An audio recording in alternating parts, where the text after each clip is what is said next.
부활하신 예수님 또한 승천하시기 전까지 기간들이 있을 때 예수님 무엇을 하셨을까요? 갑자기 막 너희들 성령 받아라 그러면서 뛰어다니시면서 성령 이야기 하셨을까요? 그렇지 않으셨을 것 같아요. 예수님이 십자가에서 돌아가셨을 때 많은 제자들이 도망갔다라고 얘기합니다. 그런 이유 가운데 보면 예수님께서 부활하신 이후에 나머지 기간, 하늘로 올라가시기 전까지 그 기간 동안 제자들, 실족하고 낙심하고 도망갔던 제자들 한 분 한 분 찾아다니시면서 그들의 마음을 위로하시고 세우시고, 또한 사명 주시되, 사명으로 끝나는 것이 아니라 사명 받기 위해서는 너희들이 성령 받아야 된다, 성령 받기 위해서는 이런 일을 해야 된다라고 하며 세세한 가르침을 하셨을 것이라고 여겨집니다. 그러니까 예수님 부활하자마자 제자들 보면서 야, 성령 받아야 돼, 성령 받아 땅끝까지 이르러 증인돼야 돼, 바로 얘기하지 않았을 것이죠.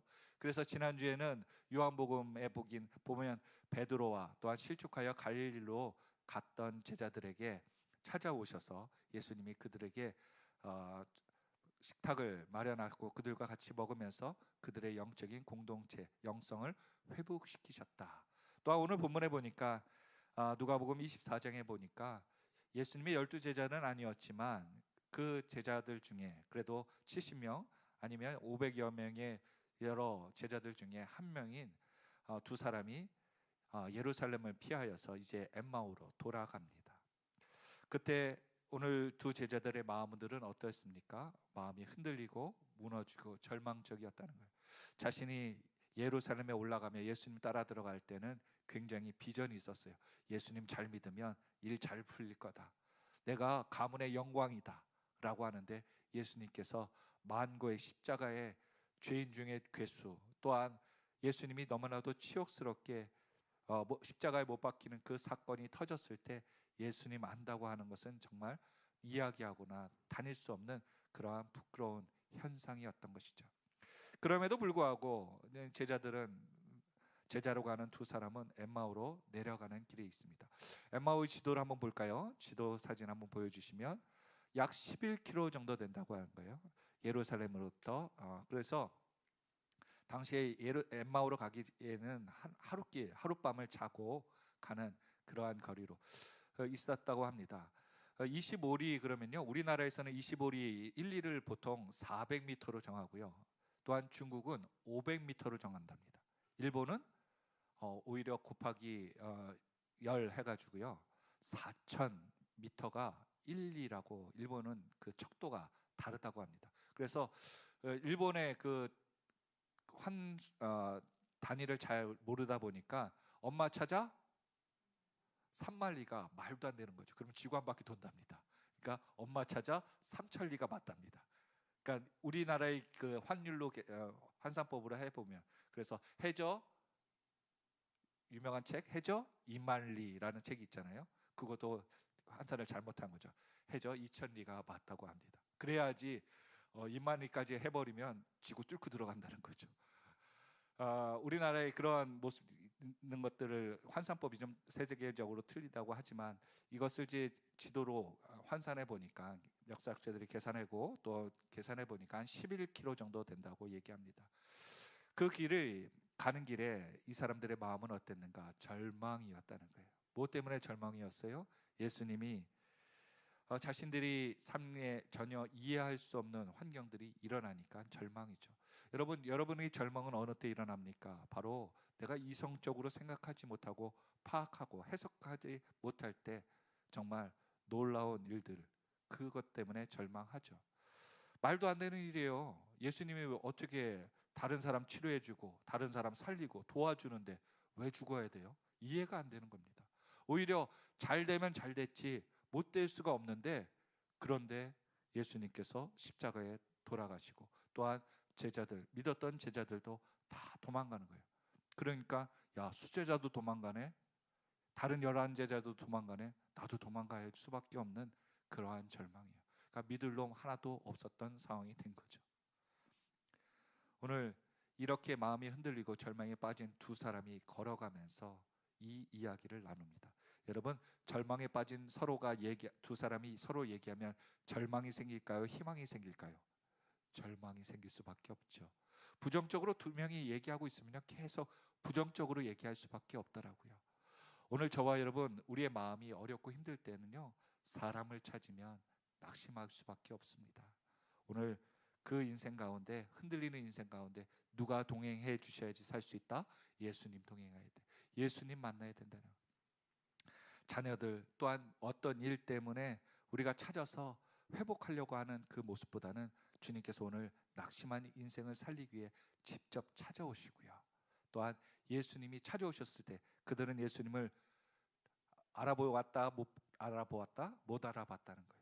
왜 못 알아봤어요? 답이 예수님보다 크게 보였기 때문에. 그래서 우리가 막 화나는 일이라 일 안 풀리고 있을 때 누가 야 이렇게 하면 좋겠다 그러면은 아유 불난 집에 불체질해? 그러면서 남의 충고가 하나도 안 들리지 않습니까? 왜 그래요?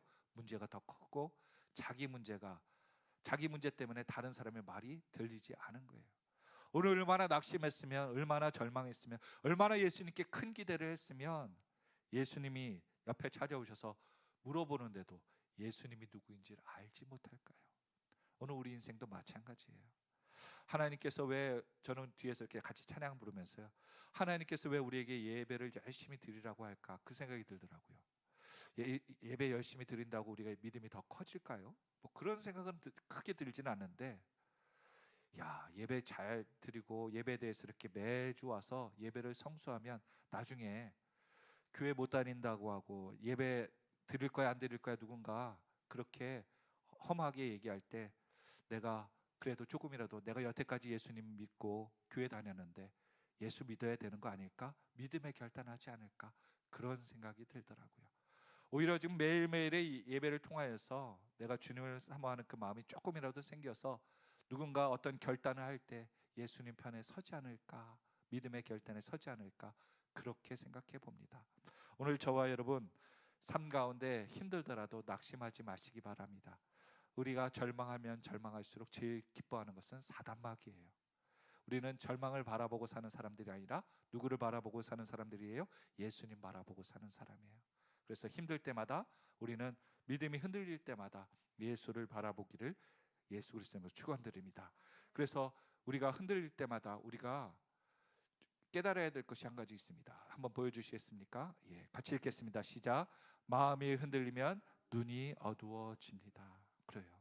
내가 자꾸 절망을 바라보고 부정적인 것을 해석하고 자꾸 그러면요, 마음이 어두워지고 해석할 수 있는 통찰력이 사라지더라고요.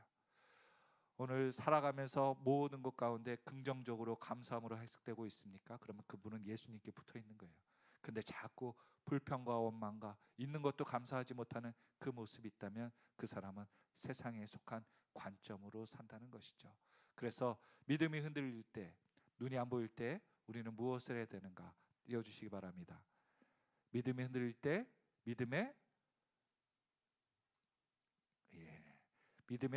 추억을 찾아야 합니다. 같이 읽겠습니다. 시작. 믿음이 흔들릴 때 믿음의 추억을 찾아야 합니다. 제자들이 예수님이 우리 삶 가운데 낙심될 때요, 우리가 막 뜨겁게 기도하라 그게 아니고요, 과거에 하나님께 받은 은혜를 생각하라는 거예요.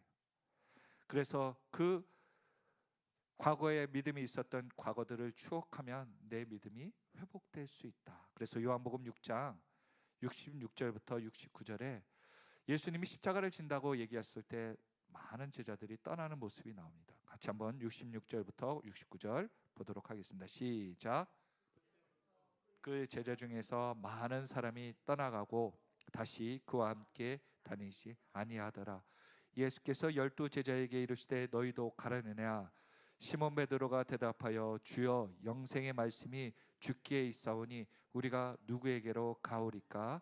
우리가 주는 하나님의 거룩하신 자이신 줄 믿고 알았사옵나이다. 아멘. 주님께서 우리의 삶 가운데 환경을 바라보고 낙심되는 일이 있고 내 기도에 응답이 되지 않을 때 사람들은 믿음이 흔들려 예수님을 떠났다라고 얘기하고 있습니다. 그때 제자들에게 물어보죠.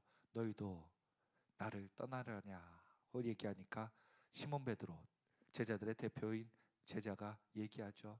생명의 말씀이 여기 있고 또 하나님의 아들이신 줄 내가 알고 믿었으니까 어디 가겠습니까? 왜 그 이야기를 알았습니까? 과거에 주님께서 자신과 함께하는 죽은 자를 살리는 능력, 아픈 자를 치료하시는 능력, 무리를 걸으시는 능력, 정말 인간으로 할 수 없는 그 과거의 체험들이 자신 가운데 있는 것을 기억하니까 믿음이 바로 서더라고요. 여러분, 삶 가운데 힘들지라도 여러분 힘들 때마다 과거의 믿음의 경험들을 꼭 기억하시기를 예수 그리스도의 이름으로 축원드립니다. 그래서 기독교인들은 잊어버리지 말아야 될 것은 하나님의 은혜입니다. 하나님께서 나의 삶 가운데 도와주셨다는 것을, 은혜를 잊지 말아야 돼요. 사람 가운데도 은혜를 모른다고 하면 짐승처럼 취급하는데, 하나님이 나의 삶 가운데 기도했던 것들을 응답하시고 도와주셨던 것을 잊고 산다면 그 사람들은 절망 가운데 헤어날 수 없습니다. 이스라엘 백성들이 지금 에스라서 계속 묵상하고 있잖아요. 새벽에 이스라엘 백성들이 무엇으로 회복했어요? 과거의 자신의 죄를 회복하고 돌아보고 그것에 대해서 회개하고 하나님 앞에 돌아와 하나님이 주신 은혜를 생각하니까 하나님이 살려주시고, 고레스 왕이라든지 이전의 왕들을 통해서 도와주는 일들이 일어나더라고요. 원수가 도와주더라고요. 오늘 저와 여러분도 우리의 절망 가운데 내가 사람을 찾아다니거나 또한 내 물질과 환경, 내 지식을 의지하지 말고 하나님의 은혜를 생각하여 주님의 우리에게 주셨던 과거의 축복들을 기억하며 우리가 그것을 회복하는 저와 여러분들이 다 되시기를 바랍니다.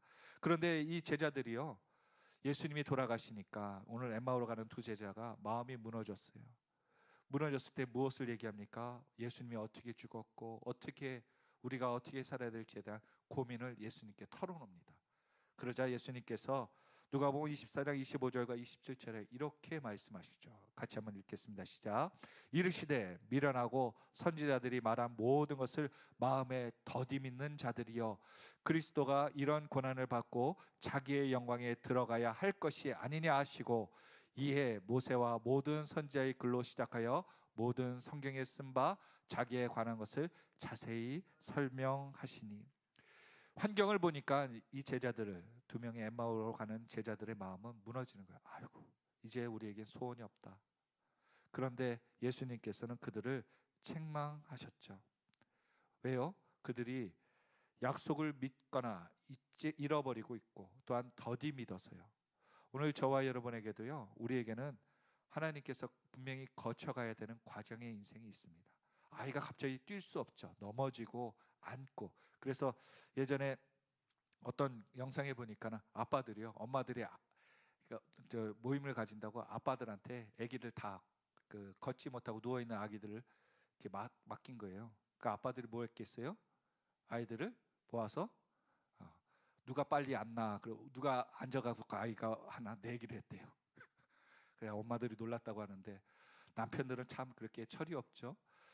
하나님께서 우리의 삶 가운데 넘어져 있는 사람들, 또한 우리에게 돕고자 하는 사람들, 한 사람 한 사람에게 능력을 주시지 그냥 넘어지라고 방치해두는 사람은 아니라는 거예요. 하나님께서는 우리에게 항상 견딜 수 있는 환경을 허락하여 주시고 또한 그것에 힘주는 줄 믿으시길 바랍니다. 그래서 오늘 예수님께서 그 눈이 어두워져 절망을 보고 낙심한 사람들에게 야, 이게 끝이 아니다 그러면서 그들에게 하나님 말씀을 풀어 알려주시죠. 31절 한번 볼까요?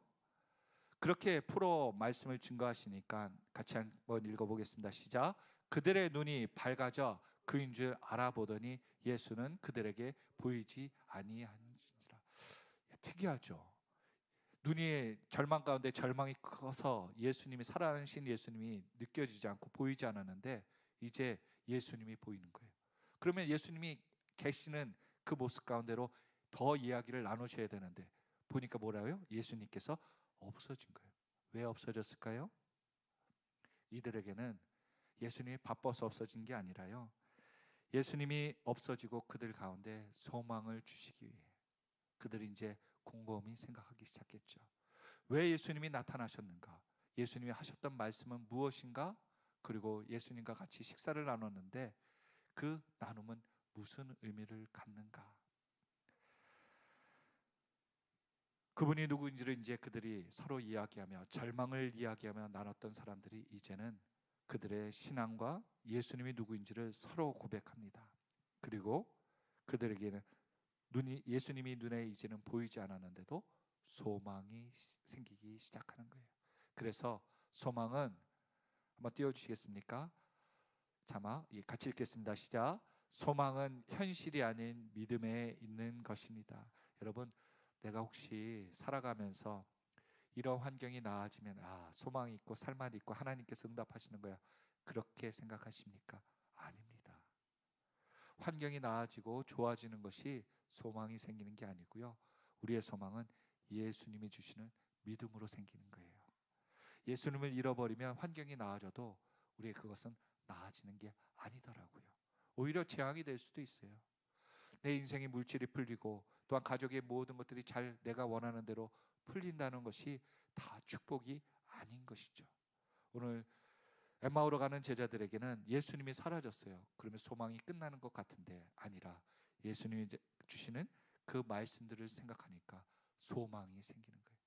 소망이 없어 절망으로 엠마오로 가다가 소망이 생기니까 이제 어디로 갑니까? 예루살렘으로 올라가요. 하나님이 주님께서 그들에게 말씀을 풀어주시니까 그들에게 동기가 무엇이 생기는가? 32절입니다. 32절부터 35절까지 한번 읽어보겠습니다. 시작. 그들이 서로 말하되 길에서 우리에게 말씀하시고 우리에게 성경을 풀어주실 때 우리 속에서 마음이 뜨겁지 아니하더냐 하고 곧 그때로 일어나 예루살렘에 돌아가 보니 11 제자 및 그들과 함께한 자들이 모여 있어 말하기를 주께서 과연 살아나시고 시몬에게 보이셨다 하는지라.